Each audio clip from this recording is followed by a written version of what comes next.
नमस्कार, स्वागत है सभी आंगनवाड़ी सेविका बहनों का हमारी आज की सच्ची खबरों में। तो बहनों, आज मैं आपको वो नई जानकारी दिखाना चाहूँगी जिसकी आप सभी को तलाश है। लास्ट तक वीडियो में बनी रहे। देखिए, जिन्होंने ई-केवाईसी कर ली उनके लिए भी मुसीबत, जिन्होंने नहीं की है उनके लिए भी मुसीबत है। तो ये मुसीबत कौन सी है, लास्ट तक बनी रहे। आदेश अधिकारियों के निकले हुए हैं।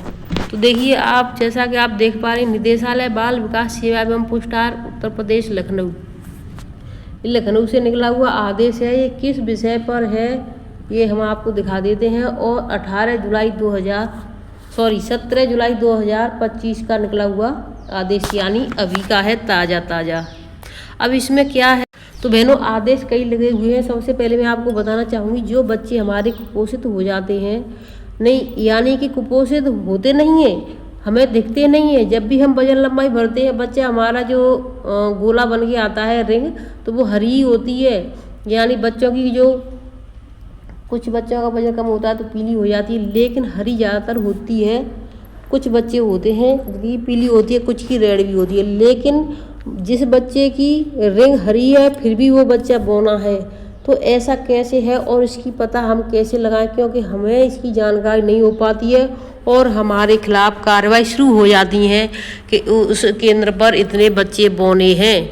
तो इसके लिए मैंने वीडियो बना करके डाल दी है, आप वहाँ से पता कर सकती हैं पोषण ट्रैकर से कि हमारे इतने बच्चे बौने दिख रहे हैं, तो हमने कहाँ पर गलती की है, कितनी इसकी लंबाई कम भर दी है, उसकी सही सटीक लंबाई भरे तो वो सही हो जाएगा और आपके खिलाफ कार्रवाई भी नहीं होगी। तो अब मैं आपको ले चलती हूँ आदेश की तरफ। समस्त जिला कार्यक्रम अधिकारी प्रभारी, यानी समस्त जिलों के लिए निकला हुआ आदेश है। अब ये क्या है, पहले तो निदेशालय से निकला आदेश, अब इसको धीरे धीरे जिलों में निकलना शुरू हो जाएगा। कुछ जगह पर निकल भी गया है ये। तो विषय है FRS system, face recording system के माध्यम से पोषार वितरण के संबंध में। यानी आप सभी को पता है कि जो जुलाई महीने से पोषार वितरण कर रहे हैं, तो यानी फेस कैप्चर तो जून में ही कर लिया था, कुछ का ई-केवाईसी फेस कैप्चर रह गया था तो जुलाई में किया था, लेकिन फेस के माध्यम से ही THR वितरण हुआ था। उपयुक्त विषय के अवगत कराना है कि परियोजना कार्यालय के FRS सिस्टम के माध्यम से लाभार्थियों को पोषाहार वितरण किया जा रहा है। जनपद स्तर पर आयोजित समीक्षा बैठकों में संज्ञान में आया है कि वर्तमान समय में आंगनबाड़ी कार्यकर्तियों के पास जो विभागीय फ़ोन है उनकी रैम 2 GB है। यानी जो विभाग से फ़ोन मिले हैं उनकी रैम क्या है, 2 GB है, जो कि काफ़ी कम है, जिस कारण से उसमें वर्तमान में संचालित योजनाओं यथा पोषण ट्रैकर पर FRS के क्रियान्वयन,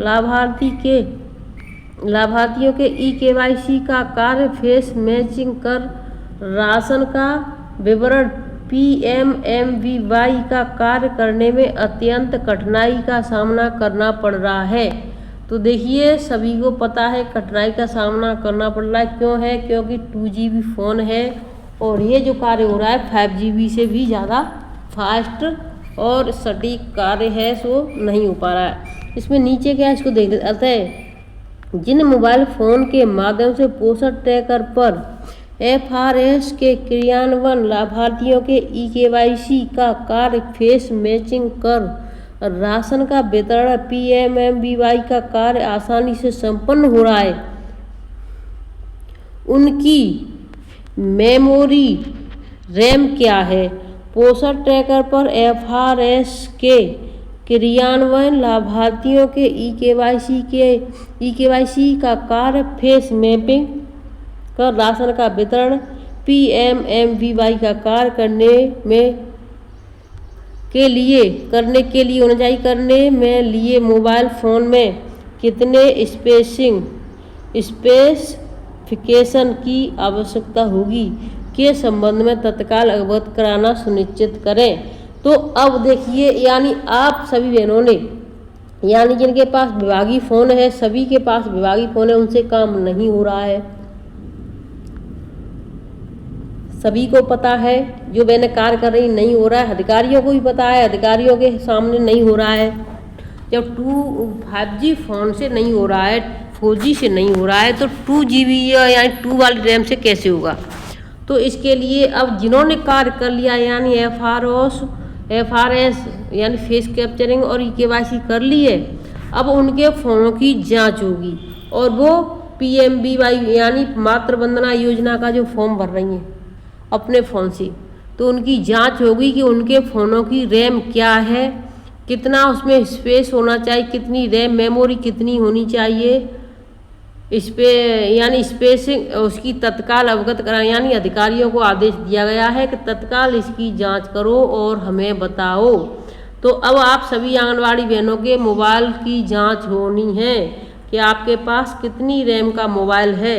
जिन्होंने काम किया है उनके मोबाइल की, जिन्होंने नहीं किया है उनके मोबाइल की नहीं होगी। यानी कार्य तो सभी ने किया है, लेकिन किसी ने किसी के अड़ोसी के से किया, पड़ोसी के से किया, किसी ने बेटे के बेटी के या किसी के से किया।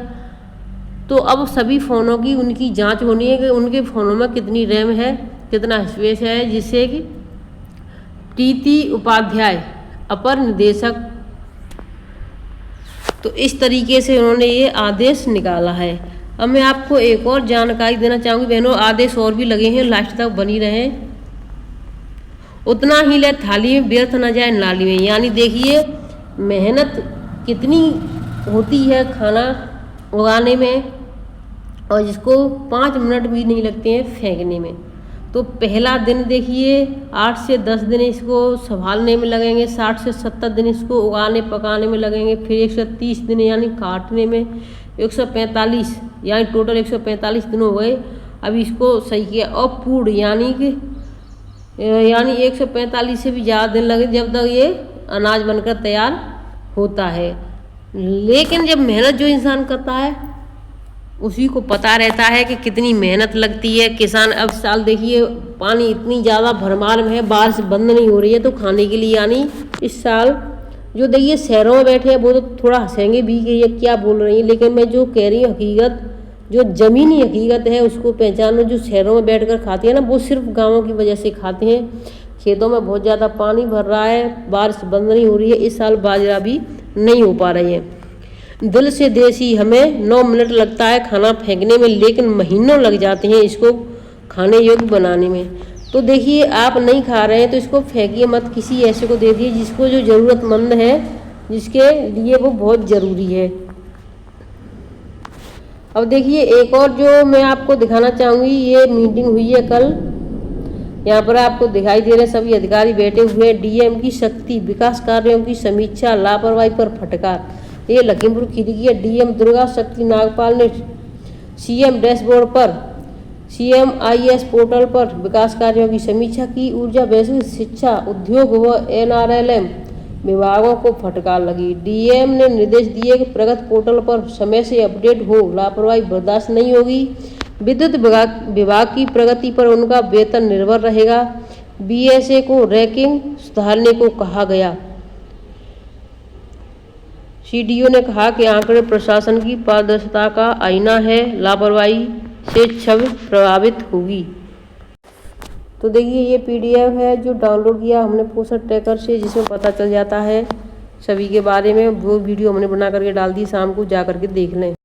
एक और आदेश है देखिए, कार्यालय जिला कार्यक्रम अधिकारी महिला एवं बाल विकास अधिकारी विदिशा, परियोजना अधिकारी विषय आंगनबाड़ी कार्यकर्ता एवं सहायिका को वार्षिक वेतन वृद्धि प्रदान करने के संबंध में। यानी कि आंगनबाड़ियों को वार्षिक वृद्धि प्रदान करने के संबंध में हर साल इनका मानदेय बढ़ेगा। उपरोक्त विषयांतर्गत लेख है कि मध्य प्रदेश शासन द्वारा आंगनबाड़ी कार्यकर्ताओं को 1000 एवं सहायिका को 500 वार्षिक वेतन वृद्धि माह जुलाई दिए जाने का प्रावधान है। अतः आप सभी समस्त आंगनबाड़ी कार्यकर्ता एवं सहायिकाओं की जानकारी निर्धारित प्रारूप में प्रदान करने का कष्ट करें तथा ध्यान रखें कि वेतन वृद्धि का लाभ केवल उन्हीं आंगनबाड़ी कार्यकर्ताओं सहायिकाओं को प्रदान किया जाना चाहिए जिनकी नियुक्ति ज्वाइनिंग को 1 वर्ष पूर्ण हो चुका हो। यानी जिनकी ज्वाइनिंग 1 साल से कम है तो उनको मानदेय वृद्धि नहीं मिलेगी, जिनकी ज्वाइनिंग 1 साल से पूर्व है, यानी जिसको 5, 10, 8 जो भी है, उनको हर साल आंगनबाड़ी को 1,000 और सहायिका को 5,000 रुपये मासिक वेतन वृद्धि मिलेगी। तो इसमें देखिए ये भर के देना है क्रम संख्या, यहाँ पर कर्मचारी का नाम, पदनाम यानी आंगनबाड़ी है या सहायिका है, खाता क्रमांक, वार्षिक वेतन प्रदान की जाना है हाँ या नहीं, यानी किसको, जैसे कि किसी की डेथ हो गई तो उसको नहीं करना है, क्योंकि एक आंगनबाड़ी का नाम लिखेंगे तो उसकी सहायिका साथ होती है, तो उसमें हाँ या नहीं। वार्षिक वेतन वृद्धि का क्रम प्रथम द्वितीय, यानी उसको कौन सी, यानी पहली बार मिला है, दूसरी बार मिला, तृतीय बार, ये भी उसमें लिखा होना चाहिए यहाँ पर रिमार्क। ठीक है, तो इस तरीके से वहाँ पर ये होता है। जिला कार्यक्रम अधिकारी महिला एवं बाल विकास अधिकारी जिला विदिशा। तो ये देखिए मध्य प्रदेश में बहुत ही अच्छी है सरकार। ये सरकार तभी है, यानी जो शिवराज सिंह चौहान थे तभी ये मासिक हर साल में 1 बार बढ़ाई जाएगी और हर साल बढ़ानी है। तो ये तभी उसी सरकार ने कर दिया था। तो देखिए हर जगह पर नई नई सरकार बनती है, लेकिन यूपी में कभी कोई ऐसी सरकार नहीं आई जहां पर आंगनवाड़ी बहनों का मानदेय बढ़ा सके। तो आज की वीडियो को मैं यहीं पर रखती हूँ, फिर मिलती हूँ नई अपडेट के साथ। तब तक के लिए धन्यवाद। खुश रहें, स्वस्थ रहें। और देखिए बादल अभी भी गरज रहे हैं, आप आवाज़ सुन रही होंगी, थोड़ी थोड़ी हल्की हल्की बारिश भी हो रही है। अभी थोड़ी देर में खेत भर जाएंगे और निकलने के रास्ते भी बंद हो जाते हैं, और जो लोग कुछ बोए खेत में तो वो बो नहीं पाते हैं। जैसे आज बोया, थोड़ा सा एक दिन रुकता है पानी, दूसरे दिन फिर बहुत ज़्यादा बारिश हो जाती है। तो 1.5 महीने से ज़्यादा हो गया यहाँ पर बारिश बंद नहीं हो रही है। कम से कम 2 महीने को आए, यानी 5 तारीख को 2 महीने पूरे लगभग हो जाएंगे, और तब से लेकर अब तक बारिश बंद नहीं हो रही है। धन्यवाद।